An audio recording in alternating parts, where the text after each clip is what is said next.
Hey guys, first order of business. This week I put out my second album. This is the album cover. It's a painting by my friend Brooks Kossover, an incredibly talented painter. The album is called Beating Off in the Notebook House. Double the. And this is me with my lotion and toilet paper in front of the iconic Notebook House. So if you want to check that out, check it out. It's a little weird, little singer-songwritery, but if you enjoy that type of stuff, it would mean a lot if you listened. And I want to dive into a video today that is probably long overdue. In 2023, I wanted to do a series where I talk about what I watch every month, movies-wise. And I did 2 of those, and then I never did them again because I made 12 movies, and I did not watch that many movies last year. And if I did watch movies, I was too busy to talk about them. So I want to catch up this year. I want to do a video that's about the best movies I've watched this year. So we're about 6 months into the year, and I've watched a good chunk of movies, maybe less than I'd hoped, but when I made the list of the good ones, I was like, man, I've watched some bangers this year. There's some heat, some hot fire on this list. And I hope you enjoy this video because I got a lot to get through. In January, to kick us off, I did a rewatch of the movie Fallen Angels by Wong Kar-wai. And I've talked about this movie on this channel before. Fallen Angels is by far my favorite Wong Kar-wai movie. I'm perhaps overdue for a rewatch of In the Mood for Love or Happy Together even that's my second favorite, Happy Together. But Fallen Angels are just so special. It's just so drenched in loneliness and emotion and longing and this want to form connections with people, but an inability to do so. And I love the character who's like a mute, and he you know, his father, he has a relationship with his father that's very beautiful to see. And there's some scenes with that dad that, you know, I've lost my dad, and you see those scenes and they tear your heart out. And just that ending, I won't spoil it here, but the ending, amazing ending. I've seen this movie I think like 5 times. It's my favorite Wong Kar-wai movie, and I've almost seen them all. But yeah, check it out if you haven't. And up next is The Social Network. I went to see The Social Network. They were screening it at a local theater. I saw it with Devin, who you might know as Dev Lemons. But we went to see the movie together, and it was great. Like I hadn't seen it since it came out, which is shocking. It's been like 15 years. But it's a really, really great movie. It's almost so good that you wish it was longer. I remember when I got to the ending scene, I'm like, wait, this is the ending scene, because I remembered the ending. And I'm like, wait, this is already the ending. I want this to be like a 3-hour epic about Zuckerberg. And it was just ending way too soon, it felt like. But it's just like rock solid, such like, you know, I think there's a lot to be said that like Jesse Eisenberg is just being Jesse Eisenberg. He's not really being Mark Zuckerberg beyond maybe in spirit. And I think that's what's really brilliant about the movie, is it's not trying to be this one-to-one recreation, but rather to capture the like the feelings and the identity of that time. And I said in my Letterboxd review, it was amazing how like astute of an observation the whole movie feels like, with not much hindsight. You know, the events it's depicting just happened a few years prior to this movie's release, and it really took such a perfect, exacting angle on this story, and it just feels like a parable for our times, and like just like a really great movie about this new age of internet and social media, and kind of the hollowness that lies beneath that, and this the man who made it is so desperate for connection and humanity, and it's sort of a sorry excuse for that. And what a great depiction of social media right at the birth of social media. And up next, Prince of Broadway by Sean Baker. For a long time since I've watched it, I've held Takeout as my favorite Sean Baker movie. Takeout is a movie he made for like $3,000, just him in a handy cam and like not much crew, if no crew at all, and an actor and a lot of real people incorporated into it. And Takeout's just a phenomenal New York movie. And his follow-up, Prince of Broadway, is also phenomenal. There's just something about it that's so grounded. Like no other movie nails like the hustle and bustle culture of New York, and not just like, you know, the top dogs. These are like people who are struggling to get by and, you know, selling knockoff Gucci or whatever to make money, and the real people. And it feels like such an authentic depiction of that, because in a lot of ways it's using actual people from this community. And, you know, the performances are just amazing. You know, everyone feels so real because, you know, they're allowed to just pull from their own life and their own experience. And you could tell there's so much improv. And it's a funny movie. It's about a man who, you know, sells knockoff clothes, and he finds out he may or may not have this child he had no idea about, and it gets dumped on him. And he sort of has to learn to be a father regardless of whether or not the kid is his. And there's just a lot of like really sweet and cute scenes between him and the kid, but there's also like some very real reality scenes like, fuck this, I don't want this kid. And it plays with that really well. And I just love Sean Baker's early stuff so much, and more on that soon. Up next, The Straight Story by David Lynch. The Straight Story I watched in COVID with my friend Kevin Sloan. And we watched The Straight Story, and it hit. It was a really great movie. But this rewatch of it, I'm like, wow, this is a masterpiece. Probably my favorite David Lynch movie. I think David Lynch, through his like abstraction and strangeness, you know, still exhibits some like genuine fondness for Americana and rural America and these like people who are on the like outsides of society, and just like he exhibits that and shows that still, but there's like almost a darkness to it and something like Wild at Heart, you know. There's a sincerity to it, but it also feels like very pointed and critical.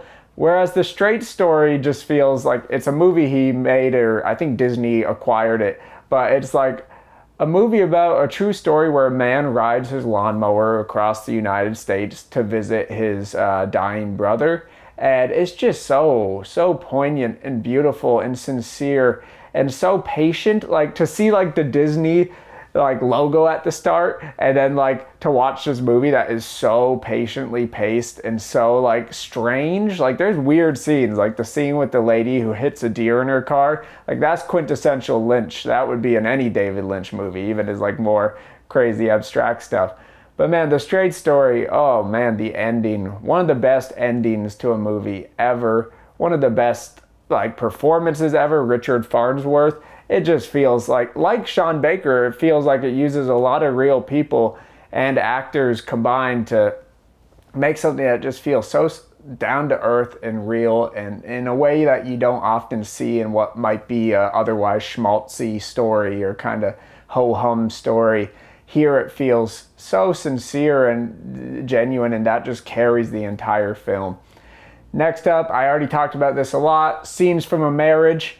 I think with a little more freedom this year, not making 12 feature-length movies, I wanted to try to dive into some of the longer movies that I haven't gotten around to. And one of those is Scenes from a Marriage, the like 5-hour TV version of it.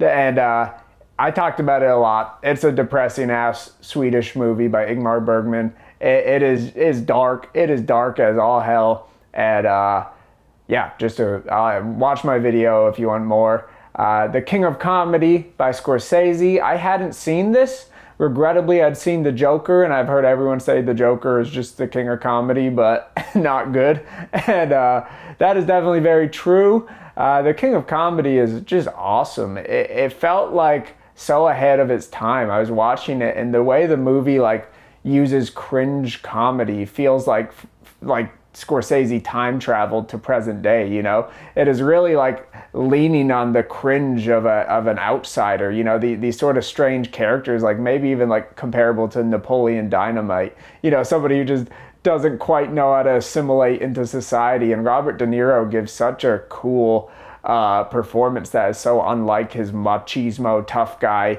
that we're used to seeing. He's such a pathetic loser. And you know, its commentary on celebrity feels like so ahead of its time. to the point that like we've seen it so much in other movies now that it feels a little like worn out.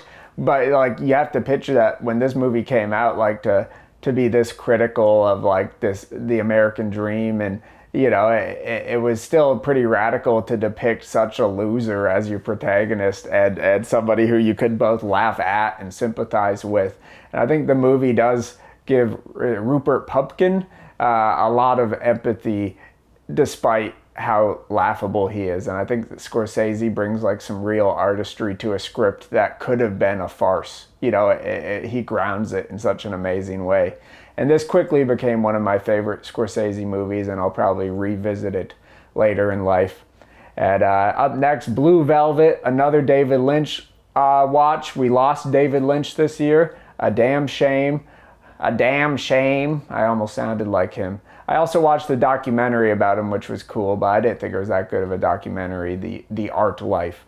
But Blue Velvet I watched in high school. There's a lot of movies that, they say you gotta watch, and then you watch them in high school, and maybe you like them, maybe you appreciate them, but maybe with some life experience they gain a lot more.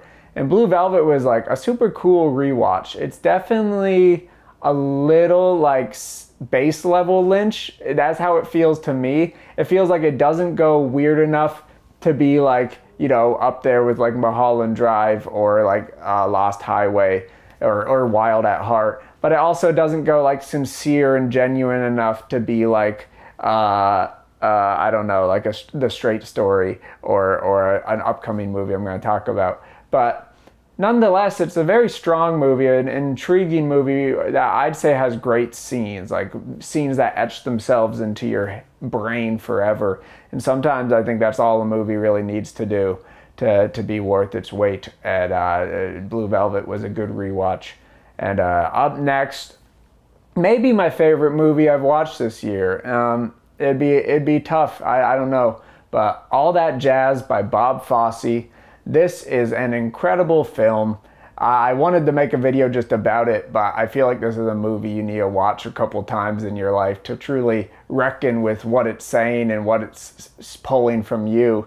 It's a devastating, beautiful, funny, strange movie. Bob Fosse was, I believe, a theater director slash dancer slash choreographer slash filmmaker, and he decided to make this movie about like kind of grappling with the end of his life and all of his mistakes. And he changes the main character's name, but it's very much an autobiography. And it's just like the most like pointed, crazy autobiography. Seeing this now, you see where like Synecdoche, New York kind of got a lot of inspiration. It's just such an abstract, crazy movie to make about your own life, while also being so like upfront and honest. Like, he does not make himself look like the best guy. This isn't like a pity party for him. It's like a damn tragedy, and showing his life as a tragedy that could have been, a comedy, or could have been something a little more uplifting.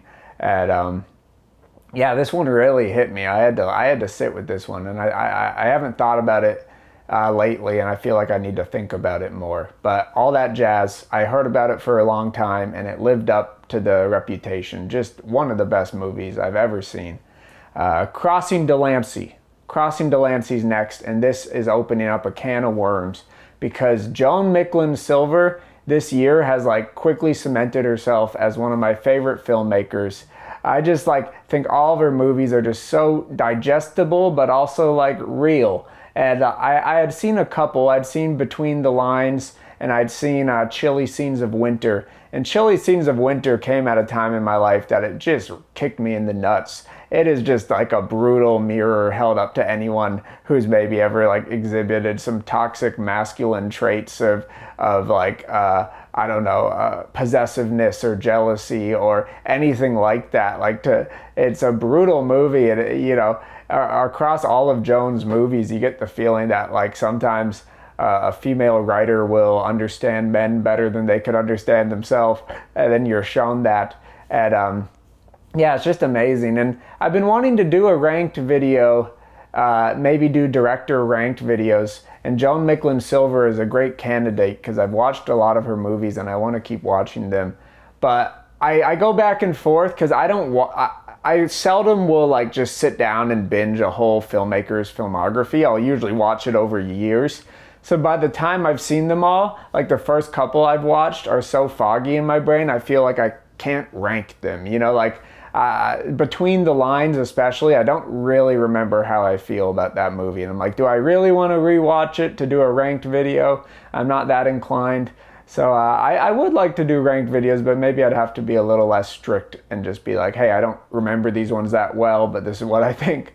But yeah, Crossing Delancey, just a phenomenal rom-com, just amazing. It's just, com used lightly. It's definitely funny. All of her movies have a great sense of humor. But Crossing Delancey just hit really hard. It's just so sincere and sweet. It's got this great, not a mother character, but like an older woman who the main character works for. And she has a very funny dynamic with her and the love interest. And it's just a classic movie of like somebody who's lost and wanting love, but also wanting to be independent and find their own way at those two conflicting thoughts, and somebody good stumbling into their life and them having to be open to it. It's just a lovely movie. Worth watching if you like that kind of thing. I've talked about it before. I am obsessed with rom-coms and anything any romance, sign me up.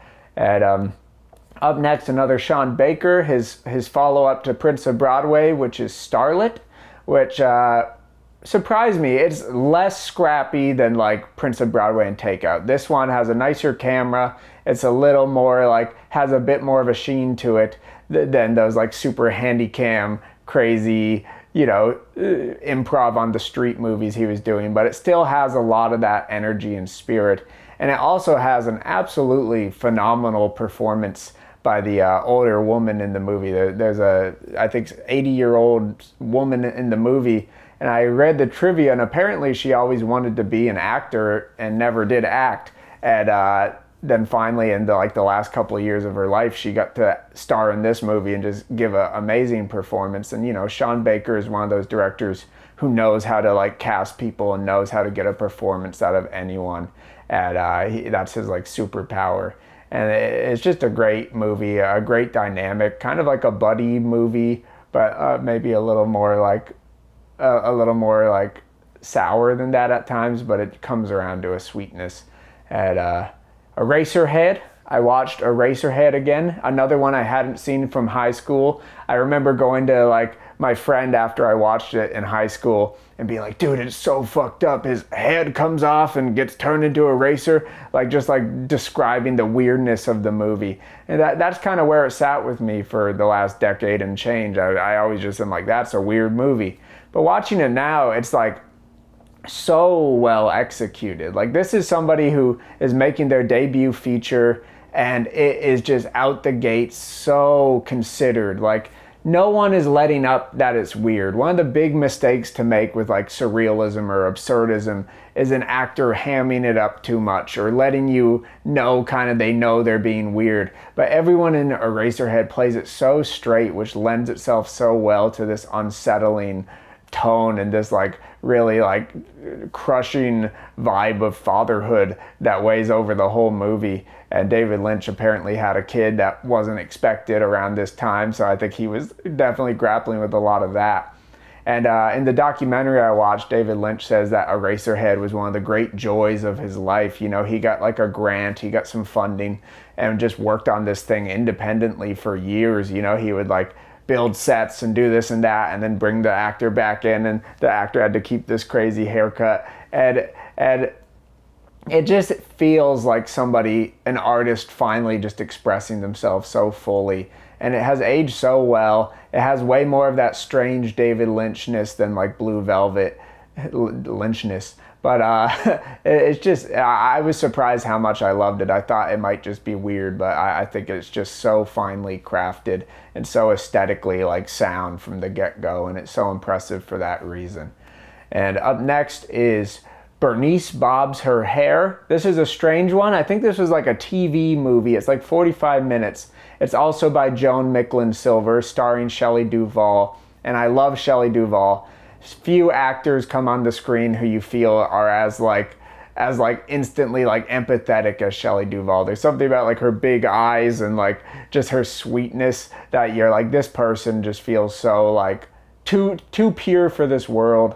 And Bernice Bobs Her Hair is just an awesome short little movie that I wish was longer, because it's just like so funny. It's about like this like outcast Shelley Duvall plays that is trying to fit in, and to fit in she tells everyone she's gonna bob her hair, and that's a big deal, and everyone's like, you're really gonna do it? And it has like a really sad, funny, strange climax. I suggest it. It was on the Criterion channel, and it was a great surprise. I loved it. I wanted it to be longer, but I also like how brief it was.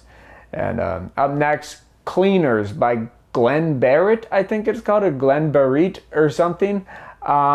This is an awesome movie. I heard about it on Letterboxd a few years ago, and I knew it had this strange style. And the style is they edited the whole movie, and then they printed it out on paper, 8 frames a second.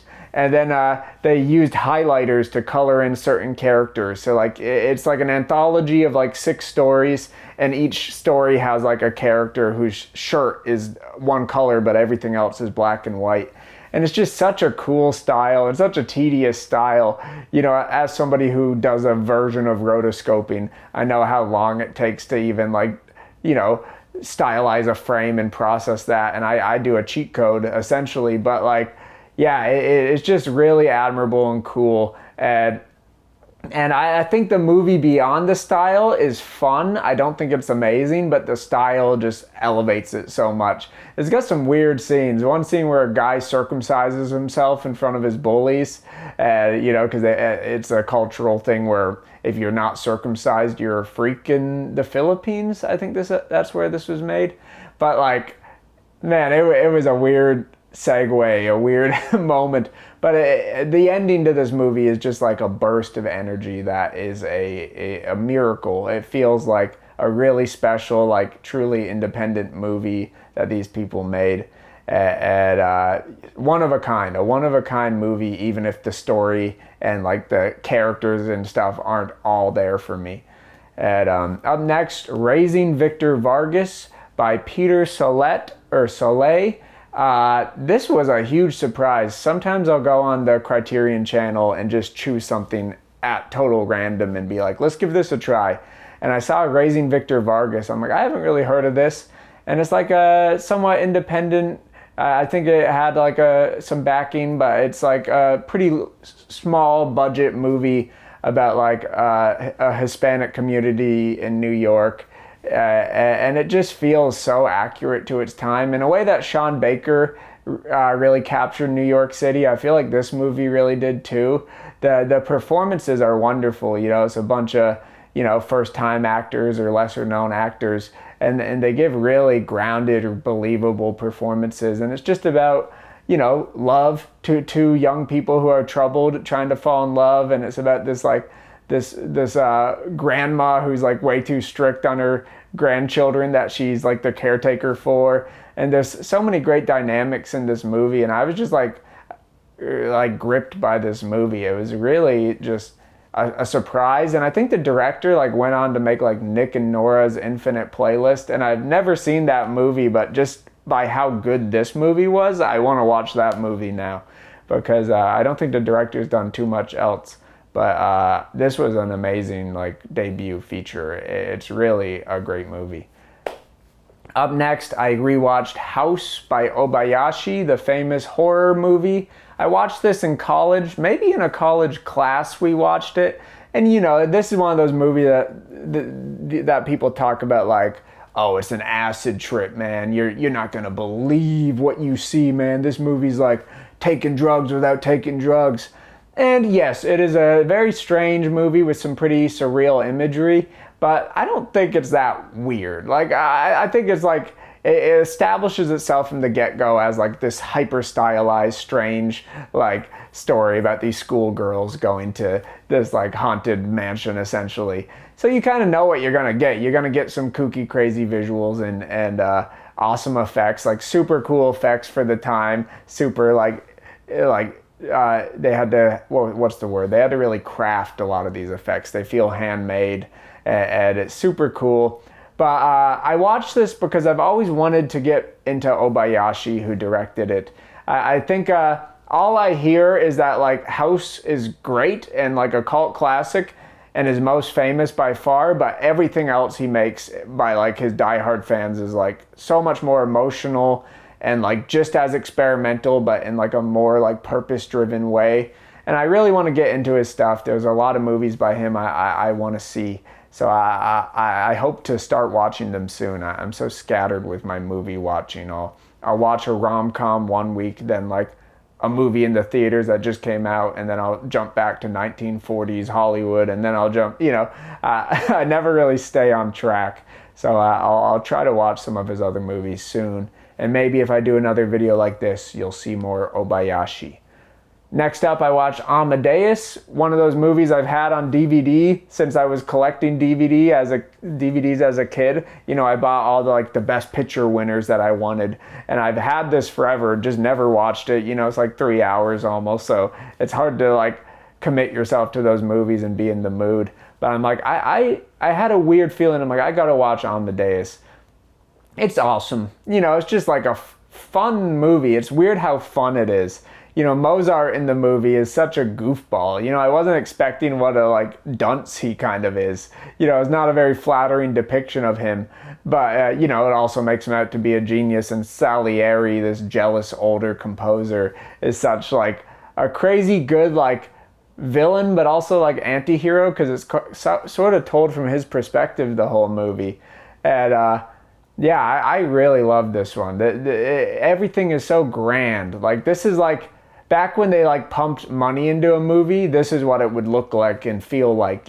Seeing everything on camera and knowing it was captured in camera during this movie. These grand opera houses, these giant buildings and old European city streets. It just feels huge. And it's all in camera. I feel like something that got lost in big scale movies is tangibility. And I know inevitably nowadays productions are going to embrace CGI, but even things when you see a big shot nowadays that's wide and showing you the whole old city streets in a period piece, you just know that that's a CGI set extension, and it's a blue screen 10 feet from the camera.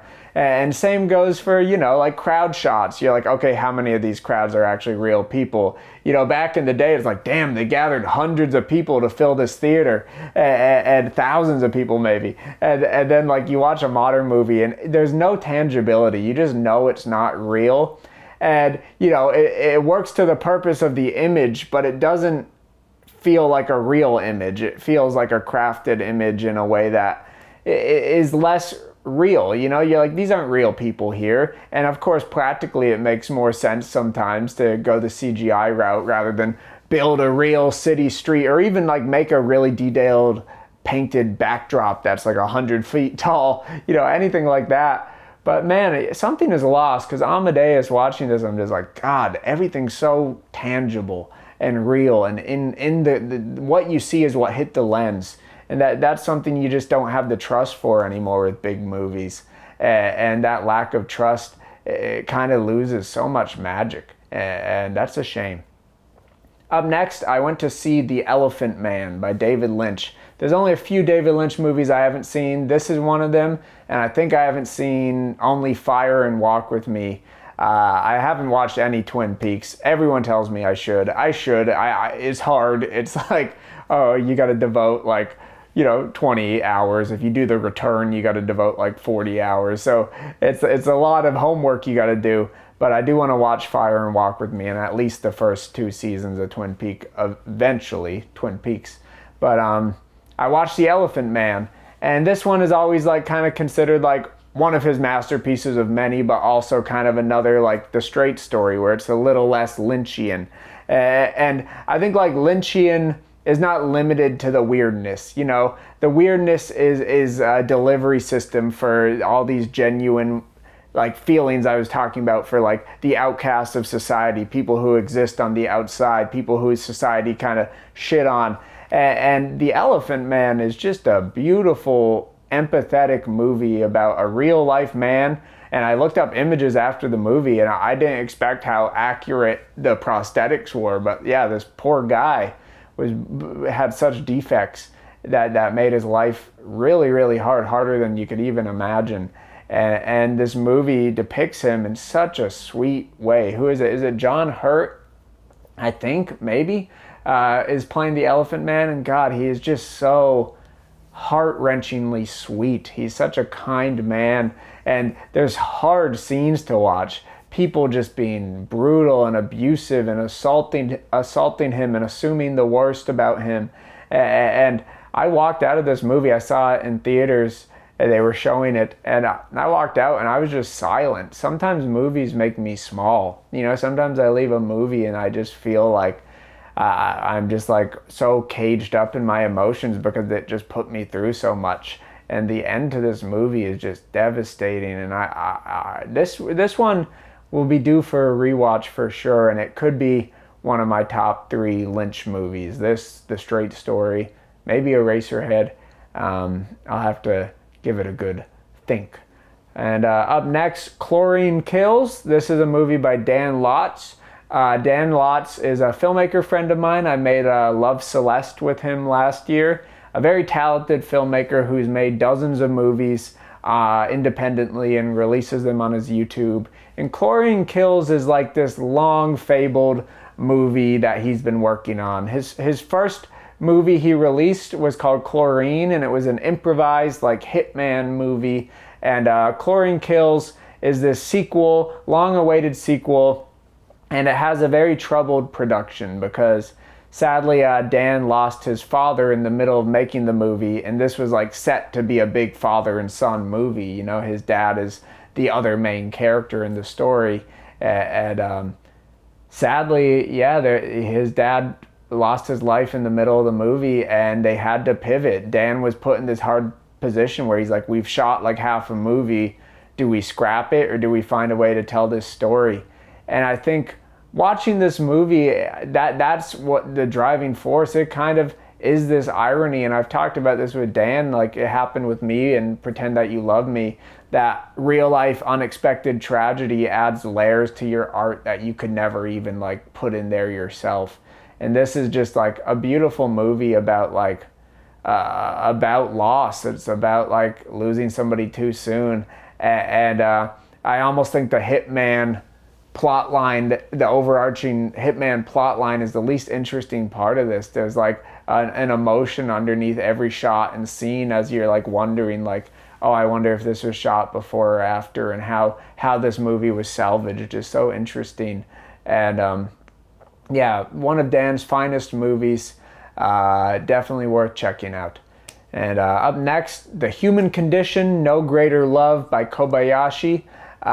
This is a movie I've been wanting to watch for a long time. This is part of the Human Condition trilogy by Kobayashi. It's like a 10-hour trilogy that is just considered one of the greatest like pieces of cinema ever. And I'm like, it's about time I start this thing. The first one is the longest, and it's amazing. It's just like watching this movie, it takes me back to watching Harikiri by Kobayashi. I watched that during COVID, and I'm like, God damn, if that's not one of the most impeccably crafted, best movies I've ever seen, I don't know what is. At Harikiri, it just feels so modern. It's from the 60s, and it just has like so much style and intention to every shot, and everything is so perfectly paced. It just doesn't feel dated. And you watch The Human Condition, and there's sort of the same thing. It's just like, as much as it's black and white, and it does have like an older pacing at times, or this or that, or an older style of shooting, it still feels so timeless and real. Like there's no better way to tell this story than how he told it back then. And it's a movie about World War II, and the first one is about a guy being exempted from going to war in Japan, and instead he's overseeing a bunch of Chinese POWs as workers, the kind of like servant slave labor that they were using these workers for, and the abuse they undergo. I'm going to bring up the second one anyway, so maybe I'll say it now. I also watched Human Condition Road to Eternity, which is the second one. Maybe I made this video too soon because I haven't watched the third one yet, but I want to.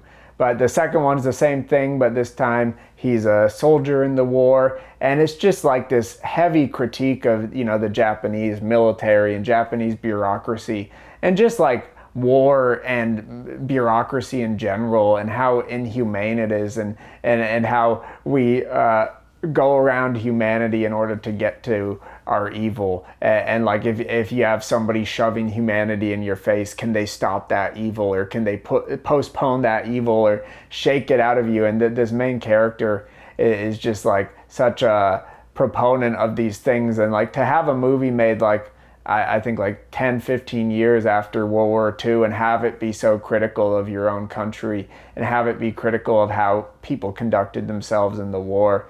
I know like certain investors or people didn't want him to make this movie, but he said if he didn't make it, he'd leave his own company or something. So yeah, this guy had balls. He really wanted to just like call out humanity and make a plea for a better humanity.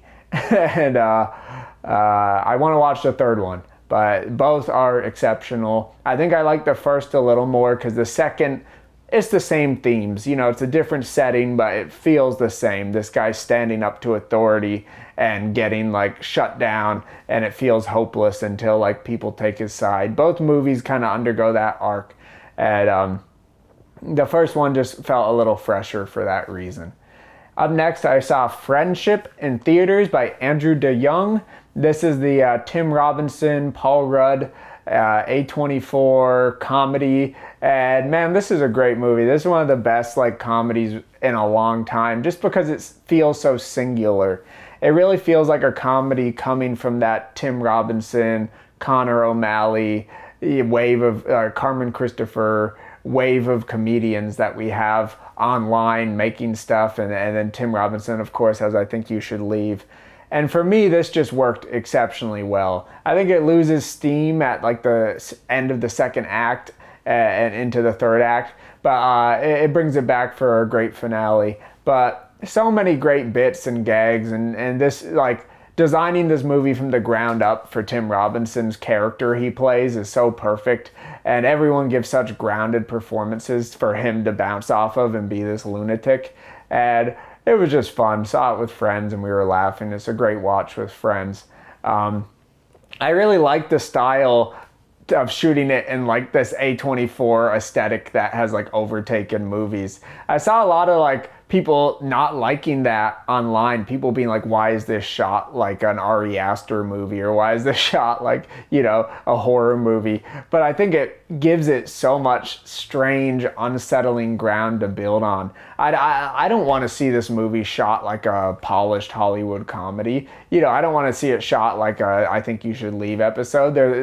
That is part of this movie's identity that gives it so much more like uniqueness and charm, and separates it from that body of work Tim Robinson has built, while also like pulling from it and building on it. And I just thought it was a wonderful movie. Probably the best theatrical new release I've seen this year so far. We'll see if anything tops it, but by far my favorite movie so far that came out this year in a theater. And up next and finally, this has been a long video. If you stuck it out, thanks for watching. Finally, A Fish in the Bathtub. I just watched this last night. This is another Joan Micklin Silver movie. This one is like slightly lower rated, so I was like, oh, should I watch this one? But I've just loved everything she's made, so I put it on, and man, I love this freaking movie. It is just it's just exactly what I needed. I just love these sort of like rom-com, like stories, especially about like older people. It's about Jerry Stiller and his wife, his real life wife. I'm sorry, I don't know her name right now. But and then they're going through like a separation in their like 40-year marriage. because he's a total asshole. And it's just depicting this, like, you know, Jerry Stiller's essentially playing who he played all the time, you know, who he played in Seinfeld, who he played in King of Queens.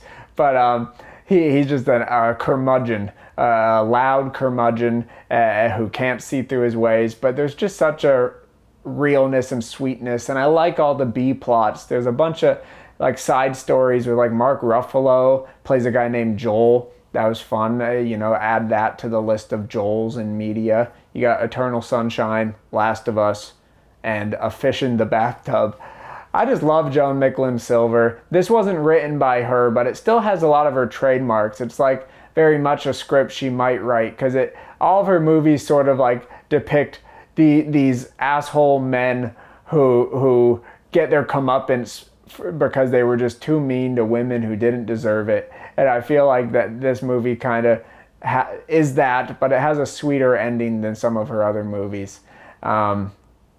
Amazing movie. I don't get the low rating. I think like people that didn't know how good they had it in the 90s, you know, they'd see a movie like this and be like, oh, this is like slop. This is like, you know, oh, another rom-com, another corny, sappy rom-com. But it's like, man, there's so much heart and sincerity, and it's shot on film and it looks great. And it's just like, compared to like what we consider or get labeled as slop these days, you know, it's just like a world of difference. And I think we didn't know how good we had it. And maybe jump ahead 20 years, I hope I don't feel that way again.